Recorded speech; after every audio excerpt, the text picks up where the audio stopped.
Hello friends, Michael K രാജ തിരക്കഥ എഴുതി സംവിധാനം ചെയ്ത് 2024 റിലീസായ തമിഴ് മൂവിയാണ് പോകുമിടം വെകുദൂരമില്ലേ. അപകടത്തിൽ മരിച്ച നാരായണ പെരുമാളിന്റെ മൃതദേഹം ചെന്നൈയിൽ നിന്ന് തിരുനെൽവേലിയിലേക്ക് കൊണ്ടുപോകുന്ന ജോലിയാണ് കുമാർ എന്ന മോർച്ചറി വാൻ ഡ്രൈവർക്ക് ലഭിക്കുന്നത്. ഈ സമയം കുമാറിന്റെ ഭാര്യ കലയടിക്ക് പ്രസവവേദന തുടങ്ങുകയും സിസേറിയൻ ഓപ്പറേഷന് 25,000 രൂപ ആവശ്യമായി വരികയും ചെയ്യുന്നു. ഇതിനിടയിൽ കുമാർ വാനിൽ ലിഫ്റ്റ് ചോദിച്ച് കയറിയ തെരുക്കൂത്ത് കലാകാരനായ നളിനാമൂർത്തിയെ പരിചയപ്പെടുന്നു. യാത്രയിൽ പലയിടത്തും വാൻ കേടാവുകയും നളിനാമൂർത്തി കുമാറിനെ സഹായിക്കുകയും ചെയ്യുന്നു. നളിനാമൂർത്തി ലിഫ്റ്റ് ചോദിച്ചപ്പോൾ കുമാർ ആദ്യമൊന്നും സമ്മതിച്ചില്ല. പക്ഷേ വാൻ കേടായപ്പോൾ നളിനാമൂർത്തിയുടെ സഹായം വേണ്ടിവന്നു.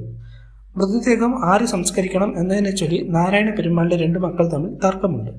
ഈ പ്രശ്നങ്ങൾക്കിടയിൽ കുമാറിന് മൃതദേഹം നഷ്ടപ്പെടുന്നു.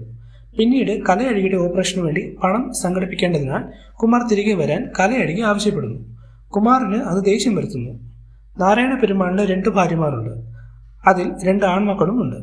അവർ തമ്മിലുള്ള ഇഷ്ടക്കേട് കാരണം അച്ഛൻ മരിച്ചപ്പോൾ അത് ആരടക്കണം എന്നതിനെ ചൊല്ലിയാണ് തർക്കം. ഡെഡ് ബോഡി കൊണ്ടുവരുന്ന വഴിയിൽ വെച്ച് തന്നെ പെരുമാളിന്റെ മക്കളിൽ ഒരാൾ ആ ഡെഡ് ബോഡി തട്ടിക്കൊണ്ടുപോയി അവരുടെ ആചാരപ്രകാരം ആ ഡെഡ് ബോഡി അവരെ അടക്കം ചെയ്തു. പെരുമാളിന്റെ ആദ്യ ഭാര്യയുടെ മകൻ ഇതറിഞ്ഞാൽ ഡ്രൈവർ കുമാറിനെ കൊല്ലുമെന്ന് കുമാറിന് നന്നായി അറിയാം. എന്തു ചെയ്യുമെന്ന് അറിയാത്ത സാഹചര്യത്തിൽ കുമാർ നിൽക്കുമ്പോഴാണ് പ്രസവവേദന എടുത്ത് ഭാര്യ കുമാറിനെ തിരികെ വരാൻ പറയുന്നത്.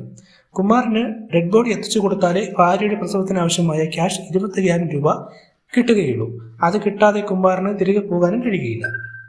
തനിക്ക് വഴിയിൽ വെച്ച് ലിഫ്റ്റ് തന്ന കുമാറിന്റെ ജീവൻ രക്ഷിക്കാൻ വേണ്ടി നളിനാമൂർത്തി സ്വന്തം ജീവൻ തന്നെ ത്യാഗം ചെയ്യുന്നു. സിനിമ ഇവിടെ അവസാനിക്കുന്നു. മനുഷ്യത്വത്തെയും സ്നേഹബന്ധങ്ങളെയും പറ്റിയുള്ള ഒരു റോഡ് മൂവിയാണ് ഇത്.